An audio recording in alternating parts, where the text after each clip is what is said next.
It's all purple. Oh, it's here. All right, we can make a start.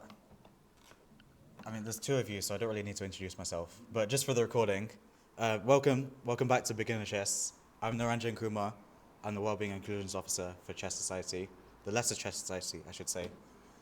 And today we're going to look at this really interesting topic that came across to me, and it's called prophylaxis. And essentially, prophylaxis, it sounds like a really complicated, strange word, but actually, once we go into a bit more detail about it, it'll sort of make sense a bit later. But a lot of times in chess is the sport of the mind, pretty much, and so figuring out different ways of approaching a chess position in your head is often a really good way of improving and making yourself a better chess player, I suppose. And prophylaxis is one of the ways we can do this, pretty much. A different way of a different way of looking at the chessboard, pretty much.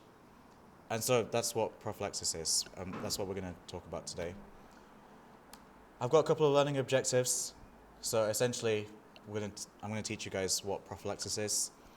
We're going to implement it into some example scenarios.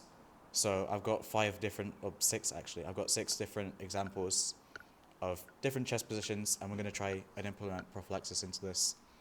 And then at the end of the session, I've sort of left a bit of time for you guys to play against each other and implement it into your own games, pretty much.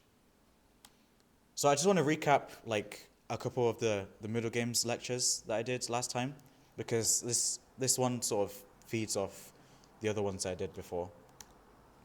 So the middle game, just to let you guys know what it was, we covered this in the Middlegames 1 and 2 in semester 1. But basically, a chess game is split into 3 sections. You've got the opening, you've got the middle game, and you've got the end game. So in the semester, we've covered the openings. So we did one on the Caro-Kann defense, and the other one, we looked at how to play against the Caro-Kann. So that was openings, pretty much. So right at the start of the game. We also covered end games. So we covered stuff like, I don't really remember what we covered, but it's on the YouTube recording, pretty much. But that's the end of the game, so when all the pieces have been traded off. But the middle game is, as the name says, it's in the middle of a chess game. So you've got all your pieces out in the opening, you've castled your king, you've done everything. Now it's trying to figure out what to actually do. And that's what the middle game is. And this is an example of a middle game. You can see that Black has castled their king, they've got their knights out, they've got some pawns out as well. They've got their bishop out. So it's a middle game, and also you've got an example here as well of a middle game. And a lot of beginners tend to struggle navigating the middle games, because a lot of people, you sort of make your own moves and you don't really have a plan, I suppose. Hello, how you doing? Hello. No, I didn't, unfortunately. No. But no, basically, a lot of beginners, they struggle with middle games because you're sort of like wandering around the chessboard, you're sort of making moves that don't really do anything. You don't really have a plan of action, pretty much. And so, in the last middle games lecture that I did in semester 1, we looked at this concept of talking to your pieces. Basically asking all of your pieces how they're feeling, right? And essentially making sure that all of your pieces get into the game and become happy, pretty much. And you can look at the previous recordings if you don't really remember it. But we're going to cover it again in today's session as well. And I also mentioned this in one of the last sessions, is that we're thinking of ourselves as army generals in chess. Basically, we have control of 8 pawns and 8 pieces in a chess game. So we're the leader of these pieces. And a good army leader makes sure that all of our pieces are as happy as possible. They're on the best possible squares. And again, we can use that concept of talking to your pieces to figure out how we can make their life happier, pretty much. And just to mention, when I say making a piece happier, for example, the rule of thumb is that if a piece is sort of doing something in a position, if it's attacking an enemy piece, if it's putting more pressure on the enemy pieces, if it's out in the open, pretty much, if you brought it to the center and it's fighting for key squares, then that's the rule of thumb of if a piece is happy. For knights specifically, they're the most happiest if they're in closed or locked positions. And what this means is if there's a bunch of pawns and pieces left on the boards, so if there's a lot of pieces on the boards, then knights are happier because they can sort of jump over all of the pieces, and they're happiest that way pretty much. Bishops are happier when the position is closed, is opened up pretty much. So if there's not that many pieces left on the boards, bishops are happier because they can see more of the board. They have a large scope, as it says here. They can see a lot more of the boards. And it's the same with the rooks. It's the same with the queen, because they can see a lot more of the boards if the position is open. So if there's not that many pieces left on the boards, they can see more of the boards, and they're happier at that time, pretty much. But the king is the most important piece in the chess game. So you got to make sure that the king is happier where he's the safest, pretty much. So if you can find a safe place for your king, he's going to be happy there, pretty much. But the rule of thumb is if your pieces are doing something, if they're contributing to the game, then they're happy, pretty much. But chess is a two-player game, right? You're trying to figure out how you can make your pieces happier. But at the same time, there's someone sitting next to you on the other side of the boards, also trying to make their pieces happier. So a good army leader, as I mentioned, the army general, ensures that their pieces are very happy, but also at the same time, your opponent's pieces are not so happy. And that's what today's session is all about. Basically, trying to figure out ways to make sure that our enemy pieces are not happy, pretty much. That's what today we're going to focus on. This concept is kind of difficult. I think like a lot of people struggle with this kind of stuff because you sort of look at your own pieces and you're in your own little bubble when you're playing a chess game as a beginner. But essentially with the idea of prophylaxis, or however you say it, I forgot how to say it. But essentially implementing this idea hopefully makes you more aware of the boards and makes you a better chess player, or an army general, I suppose. So we're going to look at this concept of prophylaxis. So what actually is it? I've mentioned this a couple of times, but I've never actually explicitly mentioned what prophylaxis is. And it's essentially making sure that when you're making a move, you're also looking at your opponent and try to figure out what their plans of attack are. And what you want to try and do is make sure that we stop their attack from happening, or whatever plan they have, or whatever threats they're making. And so by anticipating what your opponent is going to do, you can try and figure out ways to stop them, pretty much. So if they're trying to bring out their bishop to a happier square, or a longer diagonal, for example, we can try and stop them from bringing it to that longer diagonal, for example. Or if the knight is trying to get into the center of the boards, we can stop it from getting there. And that's what prophylaxis is, basically. Basically trying to figure out what your opponent wants and stopping it. I mentioned to you that it seems a little bit complicated, but actually, once you get into the habit of it, so asking yourself what your opponent wants, not just what you want, but what your opponent wants as well, it can become a really good habit and a really good way of getting better at the game, pretty much. And so that's what we're going to do today. So as I mentioned, we've got a couple of examples that I want to show you guys. And I want to get all of your feedback of what your thought process is behind it, pretty much. So I want to do a little bit of a recap of talking to your pieces and introduce the idea of prophylaxis a little bit later. But right now, I want you guys to talk to all of our pieces. So we're playing as white. Which of our pieces right now is feeling the saddest right now in this position? Sorry? So the pawn isn't a piece. So out of all the pieces, as in like the rooks, the knights, the queens, the bishops. No, it's not a piece. No. The pawn's just a pawn, pretty much. The pieces are pieces. So which bishop, sorry? Yeah. It could be, yeah. It is pretty sad that it's not doing much. Yeah, okay. So that's one of them. But there's something else that's even more sad than the bishop. The knight.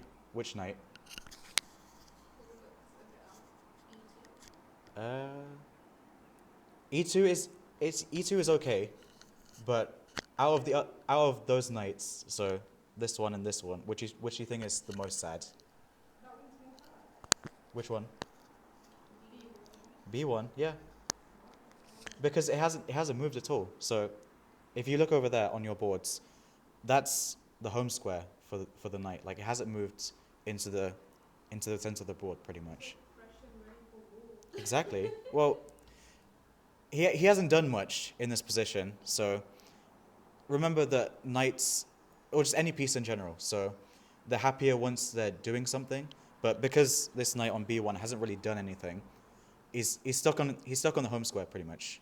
So I'd say he's feeling the saddest, to be honest.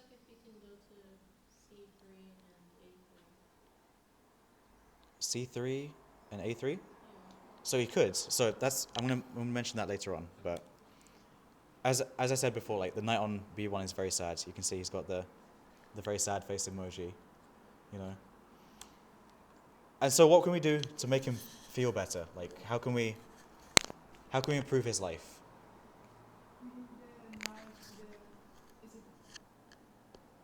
Is it the night? Yeah, so this one over here. So this So one. then D2. Yeah, okay, you can do that as well. I feel like it's the best one. Yeah, it is actually.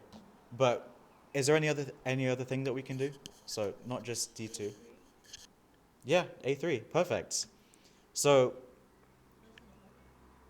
it is in the corner, but I'm going to show you later on as well. But like, so the things that you mentioned, the moves that you mentioned was knight D2 and knight A3, and those are actually the two top computer moves. Actually, if you put this into the computer, those are the best moves actually. And the reason is because if you bring the knight to D2, we can actually bring it to this square as well. So to knight C4 on the next move after that. And what does that do? So if we bring the knight to this square, exactly, we could attack the queen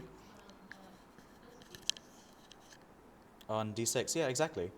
So it's doing something compared to if it's on B1, it's not doing much. But if we bring it to D2 or to A3, whichever way, like you can still bring it to this square later on, and it's happier pretty much. That's what we're trying to do. So that was the concepts that we talked about in the last middle game session. But we're going to try and do this for the enemy pieces, because the idea of prophylaxis is that we want to figure out what our enemy wants to do as well. We want to make sure that we stop them from doing that. So I've got the same position on the boards, but let me pose you this question. Which of our enemy pieces is feeling the saddest? So what is not currently doing much? The F8 rook, yeah? Anything else?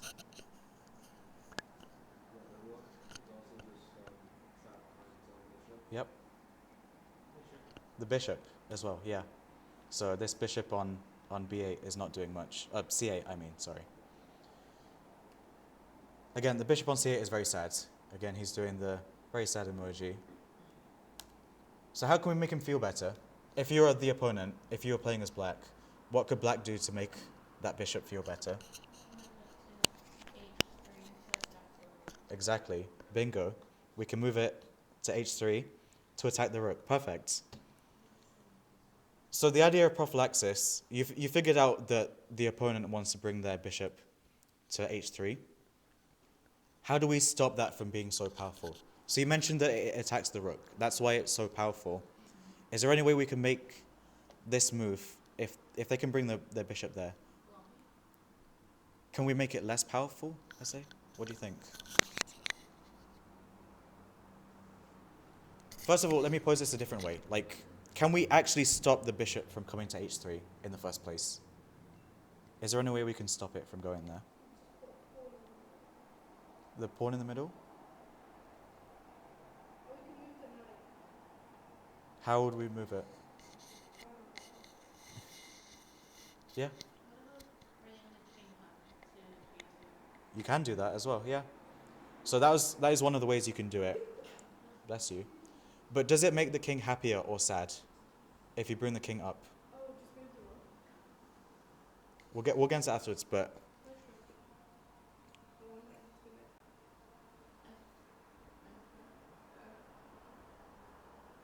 Yeah. That makes so sense. that is the right answer. That was what I was looking for. But you mentioned this king g2 move, which is also really interesting as well, because as I mentioned before, like you want to stop the bishop from going here. Exactly. But does it make the king happier or more sad if you play the move king g2? Sad?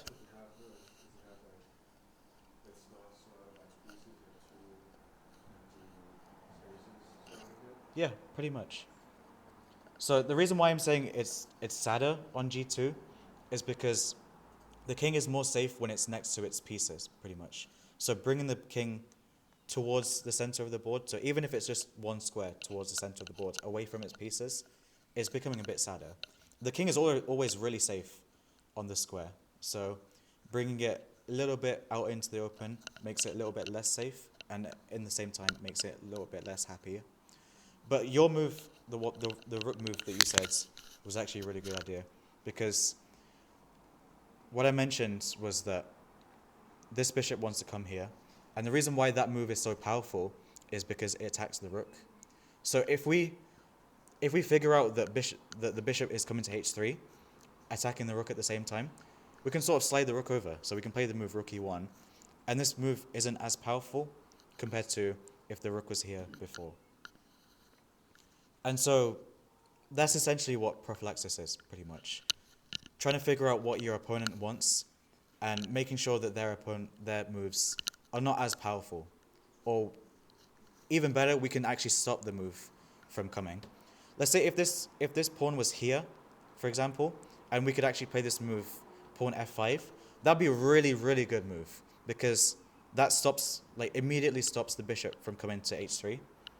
But obviously we can't play that, so we got to do the next best thing, pretty much.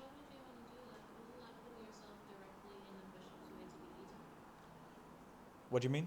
Like if you said if you could put the pawn at f5, Yeah. then you're right in the bishop's way and it will eat us. So this bishop, No, their bishop. as in, if I put this pawn here, so if this pawn was here, for example, it could take it, but this pawn, We have our bishop. Sorry, we have the pawn that can take it back, pretty much. So this is a really good pawn structure. That's what you call it, pawn structure. And it's stopping the bishop from seeing this square, so this h3 square. So they can't move it there anymore, which is the best way of prophylaxis, pretty much. But obviously we can't stop the pawn. We can't actually bring the pawn here. So we got to do the next best thing. We got to make sure that if they can bring the bishop here, how could we make it less powerful, pretty much? Does that make sense so far as an idea? Yeah? So rook e1 was the best answer. Well done. I've got a couple of practice questions, or practice examples for you. They're not really questions, but they're examples. So I want you guys to take your time with these, because they're a bit more difficult than the example that I just gave you. But because they're a bit more difficult, they're more realistic of some kind of positions that you might have in your own games. If it was the opponent's turn in this position, so if it was black to move, what might they want to play? And take your time with this. Take your time, because this is a bit difficult, but you guys are capable.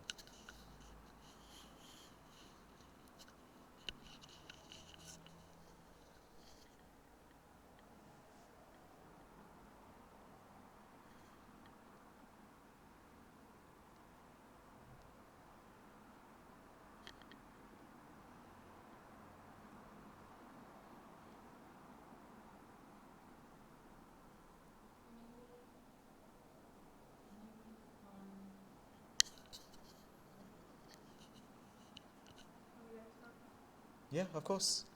Would it be knight g4? Knight g4? It could be. It could be, but it's not doing much, to be honest. That knight is already pretty happy right now, because it's putting pressure on this pawn over here.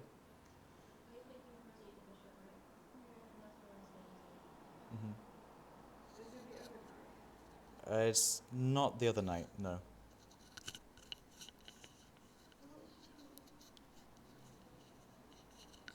Can you place the king and the bishop?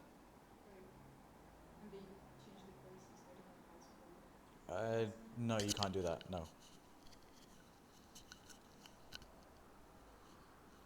Can you give us a demo? I can give you a hint. You guys okay with a hint? Yeah? Table does. Just come to you? I can tell everyone if you're okay with a hint. Pawn c5. This move? It's interesting. It is interesting, but it's not the right answer, unfortunately. I can tell you it is a pawn move. That can be your hint. A5, it doesn't do much either. So what's actually, like, what's the main source of tension in this game right now? Like, what's physically going on? What could happen?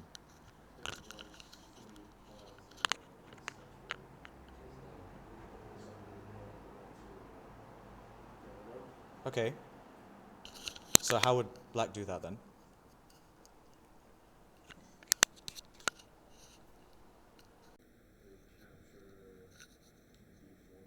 Yeah. Actually, that's the right answer.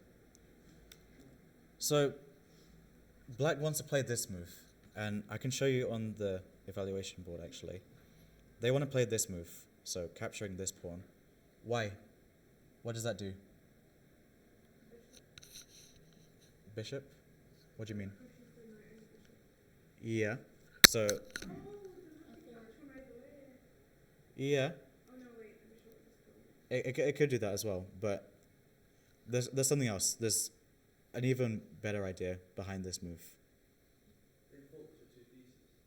It does, but the thing is, if I capture this, kind of, but if black captures this, so if it was black's turn, if they capture this, we can actually just take back with the bishop. It does open up the rook. What piece does it attack? The pawn. Which pawn? E4. How many times is it being attacked? This E4 pawn? Twice? Yeah. How many pieces is it defended? Perfect. Bingo. So actually black wants to take this to put pressure on this E4 pawn, pretty much. Because once you move this, you have two attackers on this pawn, compared to only one defender. So this pawn is now hanging, pretty much. So after we capture this, and bishop takes, or knight takes, whatever it is, we can, not rook takes, sorry. So after this move, the knight can take this pawn, and they win a pawn, pretty much. She says good job, by the way. She said good job. So how do we stop that then? So if black wants to play this move, e takes d4, how do we stop that from happening? And actually there's 3 ways of doing this. So if you can get all 3, then good job, guys. Yeah? To d3? That's one way, yeah. But it's not the best way, I don't think. Because that bishop's... Actually, that's something I didn't even see. Yeah, so one of 4 ways. I didn't even include that, actually. So bishop d3. So bring this bishop here. Pawn d5 is one of them, yeah. Knight g5. It can get kicked out though. So if black plays a move like h6, for example, I get the idea of it, because again you want to cement this pawn with the knight, but you can always kick the knight out away anyway. But there's 2 other moves that white can make. So one of them was what you just said of with queen, yeah. G3, yeah. That's one of them. There's another way as well with the queen. C2, boom. And there's one more as well. You guys are seeing moves that I didn't even see as well. Like, it's very good. Well done.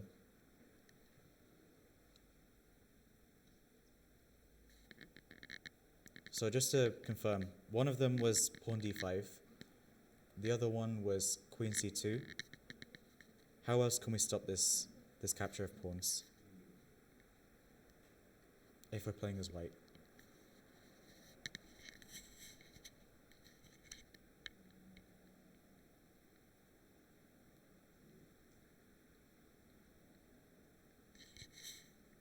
Is it another bishop? It does not. No. Sorry? Not a rook move.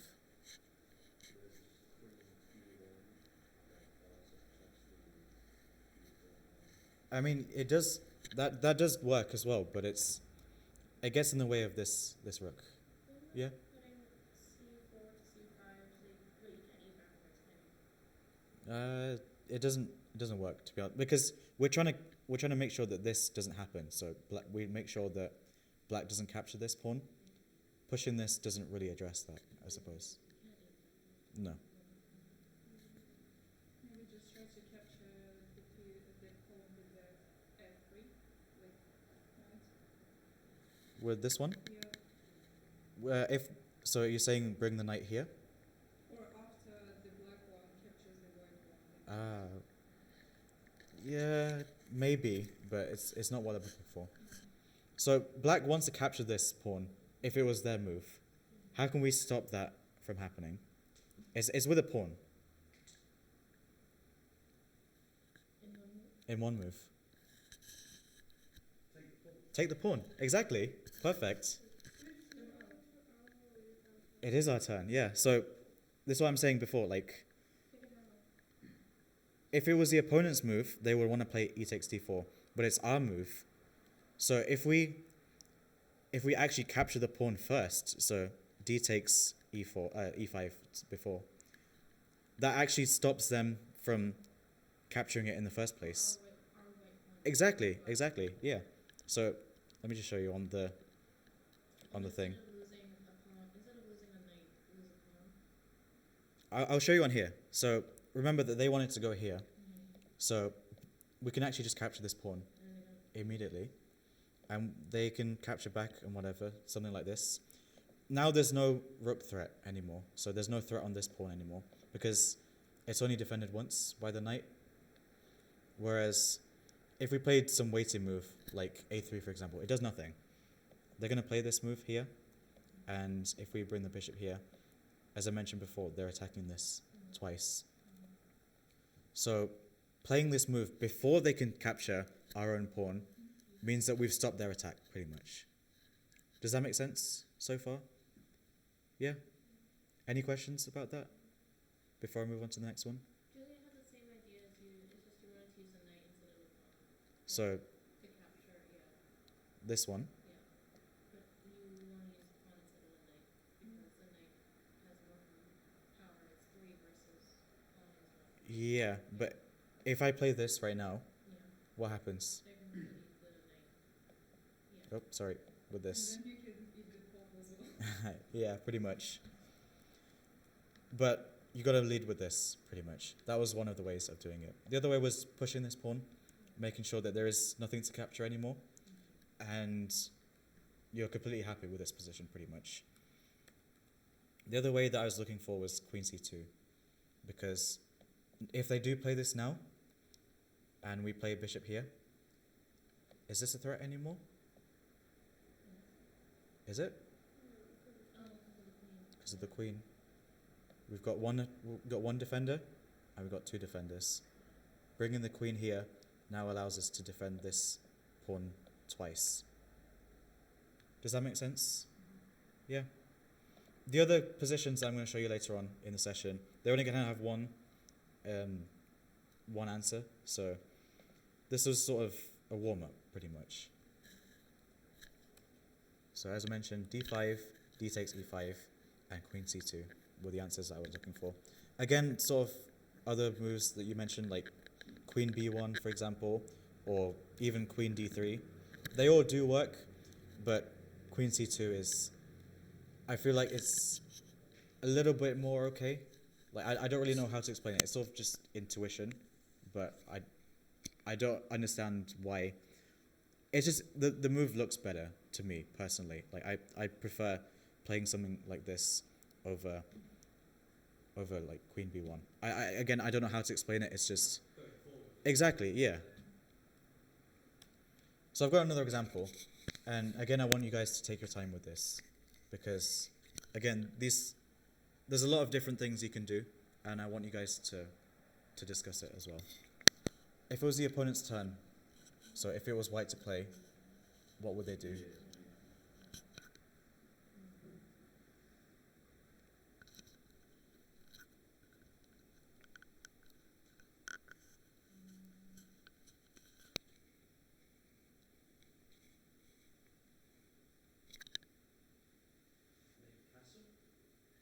They could castle, but they lose this knight here. So the king goes here, the rook goes here. There's nothing defending this knight anymore. I can show you on the boards. So if they castle, this king goes here, this rook goes there. There's nothing defending this knight anymore. So the bishop can just take this knight for free. Does that make sense? Yeah?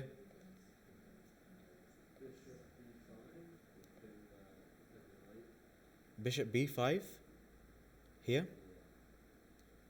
They could do, but it's not really doing much, actually, because this knight, again, isn't doing much either. You're right about this bishop. This is one of the correct moves. Like, this is the thing you want to move. Why do you want to move that, first of all?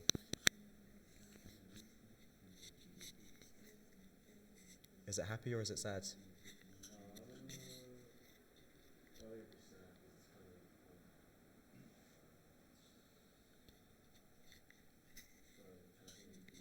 Yeah.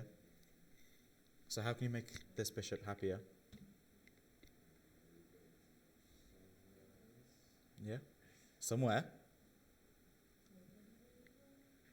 Over the rainbow. Yeah. So we've realized that it's this bishop that white wants to move. D3. D3. Yeah. Why? Exactly. So I mentioned at the start of the session that the rule of thumb was you want to make your pieces happier by making sure that they do something.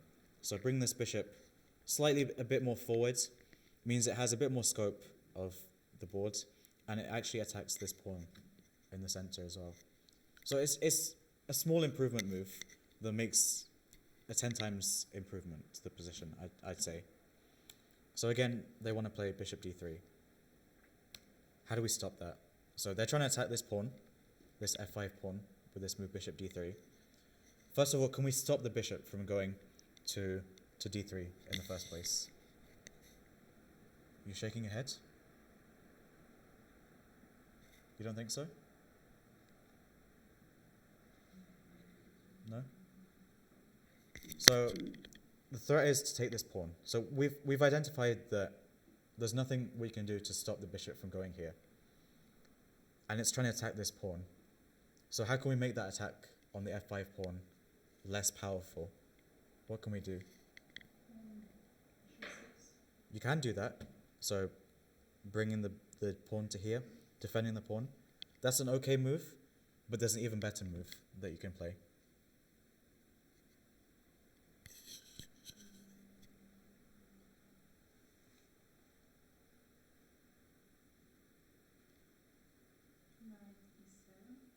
Knight e7. So bringing the knight here. Again, you want to bring your pieces forwards, not backwards. Knight e4 is the correct answer. Why is it the correct answer?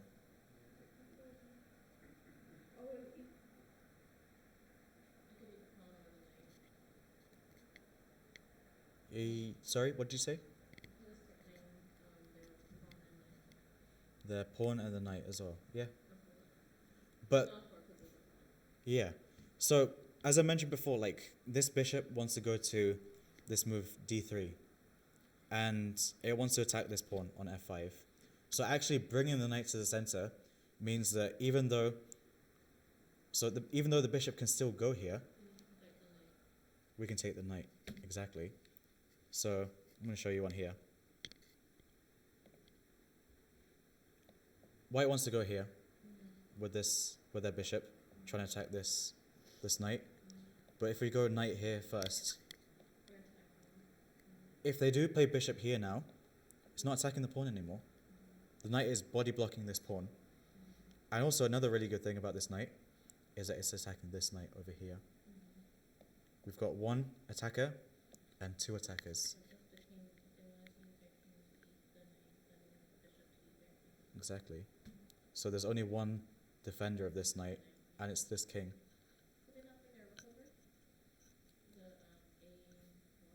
They can.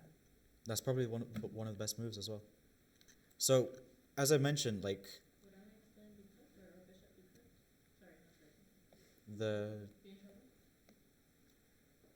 this is completely fine. Like, this is completely playable for both sides.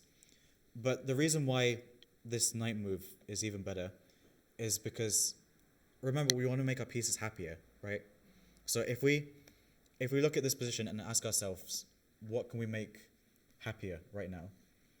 You might see this move as well, just through asking your pieces how they are, pretty much. But through prophylaxis, you might be able to see that the bishop wants to come here and attack the pawn. So I can play this to move knight here, just to make sure that the bishop won't go here anymore and attack the pawn. And we're attacking this twice, pretty much. Again, some of these stuff is pretty difficult to say, but with a bit more practice, I'm sure you guys will get it like a bit quicker and a bit quicker. But that's chess for you. Like, you gotta have the experience to play this kind of stuff anyway. Does that make sense so far? Like, did that make sense to you guys? Yeah? We can move on to the next one then. Oh my god. What did I do? We'll make this the last example. I had two more after this, but we're running a little bit of time, and I want you guys to play with each other as well. So, if it was the opponent's turn in this position, so if it was black to move, what do they want to play?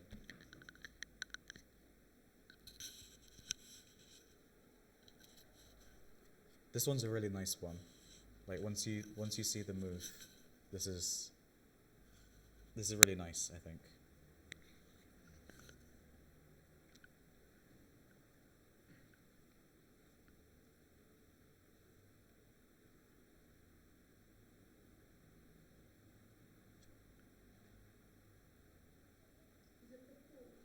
Which pawn? This one? Yeah. So what does it want to do? Yeah. It's the best answer. The correct answer, actually. Why? Why is it the right answer? Why does black want to do that? I thought, that's what I thought. Yeah. I thought to just move it down. Oh, to move it down? Yeah. Ah. So, but this is the correct answer, actually. So taking the pawn. I thought that's what you meant. I thought that's what you meant, but.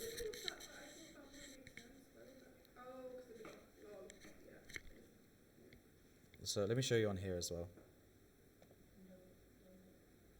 So you wanted to play this, right? Yeah. Why might black want to play that? I thought maybe the queen wanted to take it, but of course they wouldn't take it because the rook. Yep. If I can draw the arrow, the rook would take the queen. So the best move, actually, if it was black to play, would be to take this pawn. Why? Does someone want to calculate what happens after it happens? The bishop eats this pawn, yeah?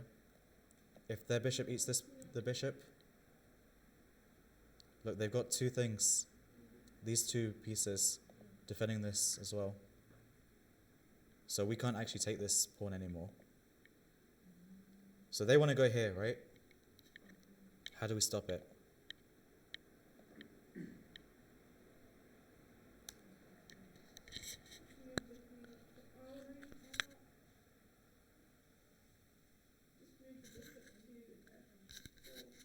To f4? To here? Yeah. I've got a pawn here though. But your bishop's more important than a pawn, though, so you don't really want to just give it up for free, I suppose.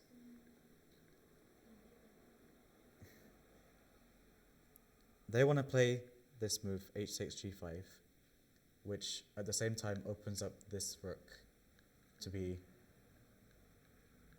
have more space, pretty much. To move our rook, where? To g1? You can do that, but it's not the best move. I'll show you why afterwards.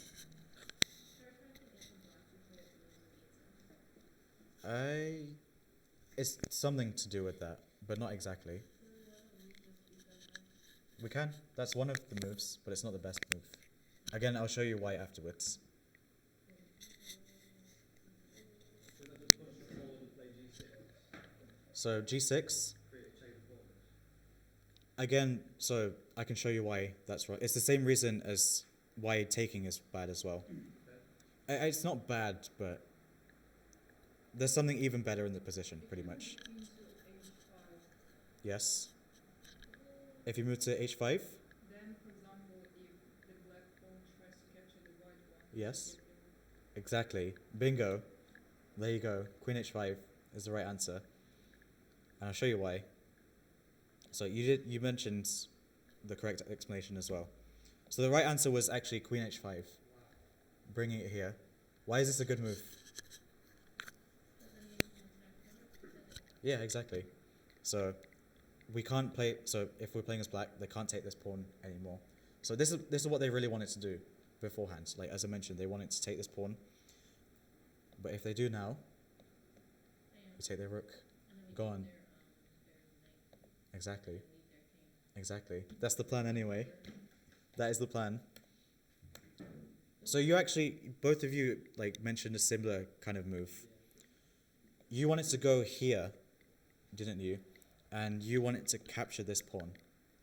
But why would you go to G6 without eating something? Whereas if you go G5 to H6, you at least get to eat something and then you can eat. So both of those, they're okay moves, but there's something that refutes it pretty much. And I looked at this just before the lesson because I knew someone was going to say it. And the reason why, like, they're both okay, but I do prefer your move because of your answer. Exactly, right. But what does both of these moves do?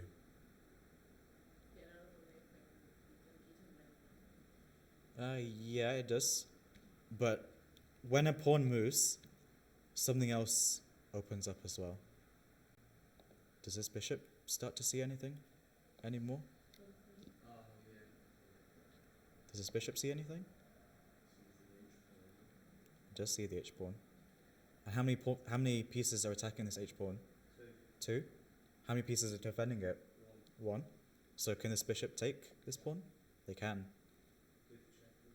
Yep. So just to show you on the boards, we can actually take this free pawn pretty much. We don't want to take this because the queen can take. So as I mentioned before, they've got two attackers on this pawn. So either way, like even if you captured this as well, you still run into the same issue of having this with check as well. Exactly. So I was gonna do two more, but I want you guys to play like proper games as well. I can show you the examples like later on. I can send it to you guys if you want. But for now, we can move on to part 2 of your turn. You guys have seen this so many times, but basically I want you guys to pair up with each other, sort of play games against each other and practice the idea of prophylaxis. Basically just ask yourself before each move, what can my opponent do? And ask yourself, can I stop their idea, pretty much? And if you've got any questions, like, I'll be around anyway, so definitely feel free to ask. But other than that, like, thank you guys for coming. And again, next week, we've got another lesson. I haven't planned what it is. Like, I'm sort of just going off whatever comes up to mind, pretty much. But the next lesson is next Monday, so you're more than welcome to come along. But we've got 3 more left. 3 more. Yeah. I'm very sad. I really like these lessons. I really like hosting them. But anyway, thank you guys for coming. And again, you can practice the idea of prophylaxis. Thank you guys.